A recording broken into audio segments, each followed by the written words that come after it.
Assalamualaikum warahmatullahi wabarakatuh. Hello everyone. What do I want here? Di sini saya mau apa sih? Nah, teman-teman, di sini saya akan membahas mengenai kata benda.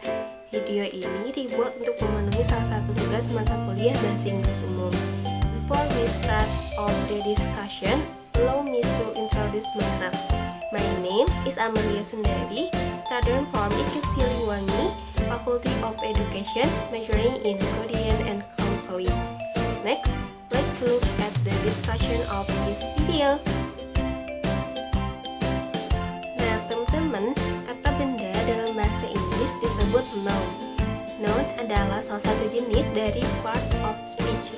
Nah, biasanya dalam suatu kalimat terdapat noun atau kata benda. Namun, apakah kalian tahu sebenarnya apa itu noun? Nah, memahami noun sangat penting loh, karena ini adalah materi dasar ketika kita belajar bahasa Inggris. So, pahami yuk. Apa itu noun? Dalam bahasa Indonesia, noun biasa disebut dengan nomina. Noun atau nomina ini adalah kelas kata yang ditujukan untuk menyatakan suatu hal. Nah, seperti makhluk hidup, benda, atau tempat. Kemudian kita bahas mengenai fungsi dari noun. Noun memiliki beberapa fungsi loh teman-teman. Di antaranya yaitu berfungsi sebagai direct and indirect object, subject of verb, dan masih banyak lagi. Untuk memahami maksudnya, yuk kita bedah satu persatu. Nah, fungsi pertama yaitu direct object. Nah, biasanya bertujuan untuk menjawab pertanyaan what and whom setelah action verb dalam satu kalimat transitif.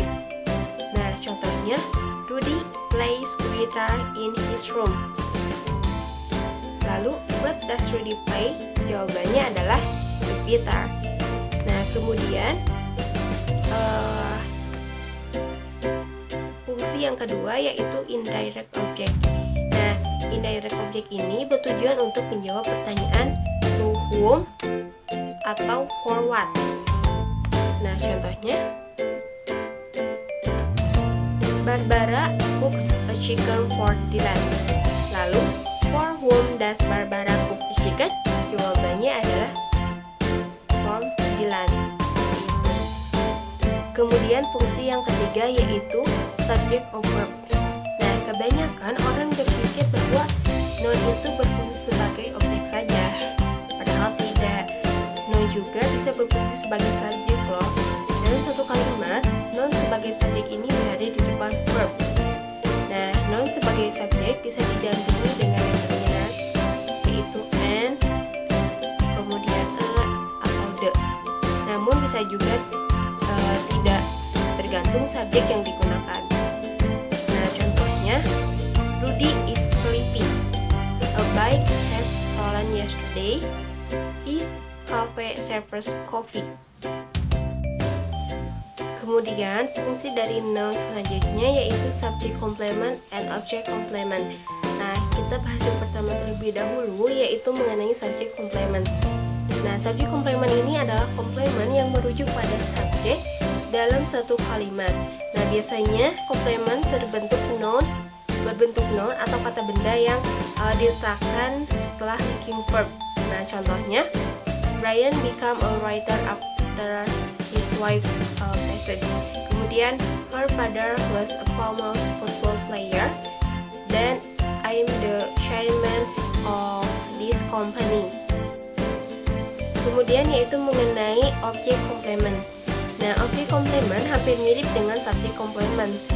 Kalau subjek komplement itu menerangkan subjek, sedangkan objek komplement berfungsi menerangkan direct objek. Nah, biasanya direct objek berbentuk noun atau kata benda. Contohnya, Rudy brought Lizzie a flower. Barbara cooks a chicken for Dylan. Fitra gives his son a bike.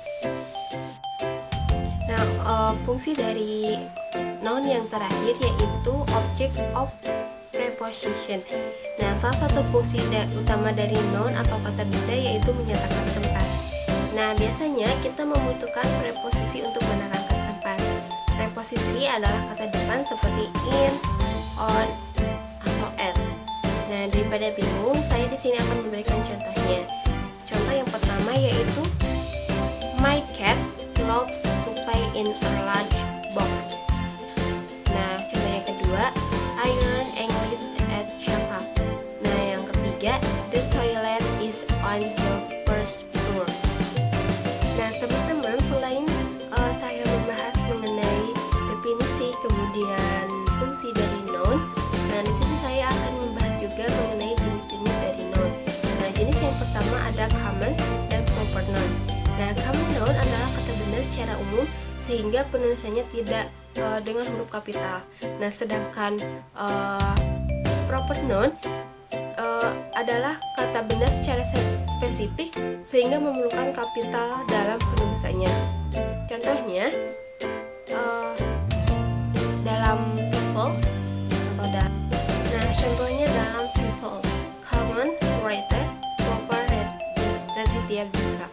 Kemudian actor, Brad Pitt, presenter, Raffi Ahmad, youtuber, Nita Saputi, and Presiden Joko Widodo. Kemudian jenis yang kedua yaitu countable and uncountable noun. Nah, uncountable noun adalah kata benda yang dapat dihitung. Nah, kata benda dalam jenis ini dapat diukur atau dijumlahkan. Countable noun memiliki bentuk singular dan plural. Nah, perbedaannya kalau singular diawali dengan artikel and the. Nah, sedangkan plural diakhiri dengan s atau es.